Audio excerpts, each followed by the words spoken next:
going to show you two really great buns you can make today using a claw clip. One of the main reasons I love using claw clips for my buns is because if you don't have a lot of hair, the claw clip will help you add a ton of volume. But even if you do have more hair, the claw clip just is a really easy tool to help you achieve a bun if you struggle to achieve it with just a hair tie.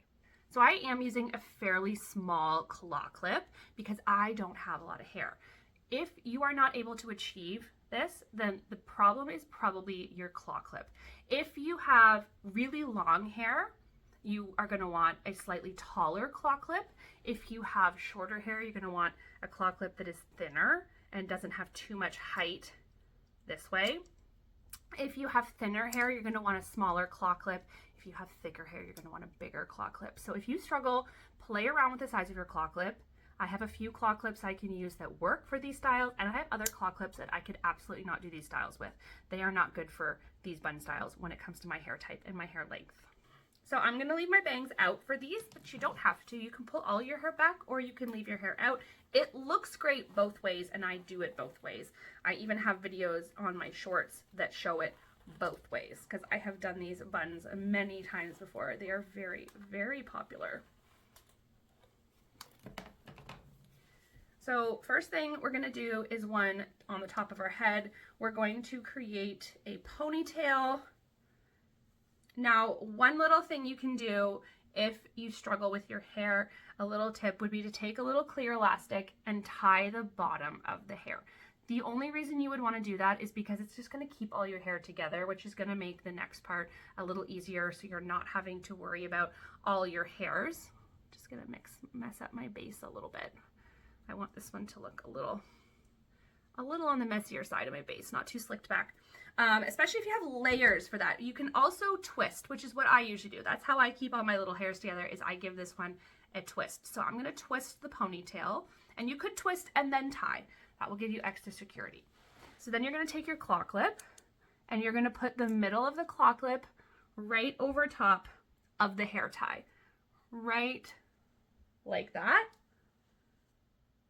Making sure you've got all of the hair in the claw clip. If your ponytail is sticking out on the sides of the claw clip, you need a wider claw clip, okay? And then we're gonna take that tail, which is now behind, bring it forward, and stick that also under the claw clip. And then this is where the height of the claw clip matters. If it's too tall, you're not gonna be able to do this part where you pull the hair around your claw clip, and instantaneously you have this perfect little croissant bun on your head. So cute, so fast, so easy.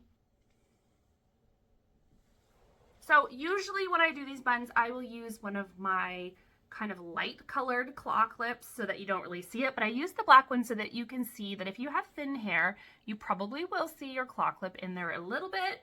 So try and use one that matches your hair, or, you know, use one that you like what you see when you see it. So now we will do the other one.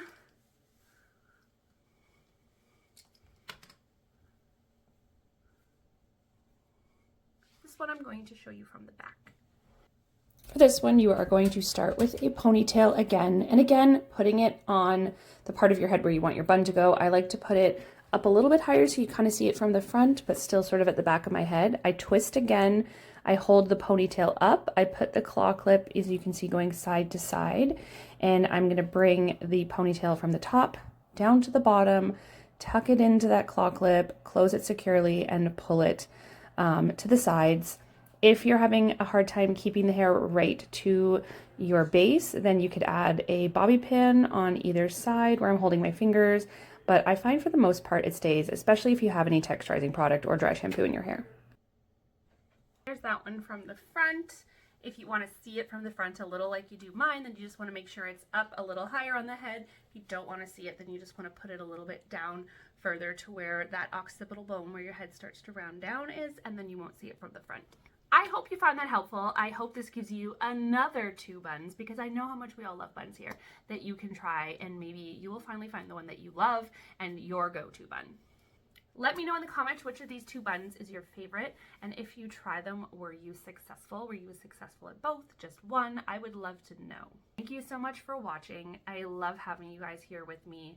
If you are new, hit subscribe because we love having new subscribers here at the DIY Hair School family. Hit that notification bell so you don't miss any of my videos. Like and share these videos with your friends to help me out, and leave me a comment just saying hey. Bye.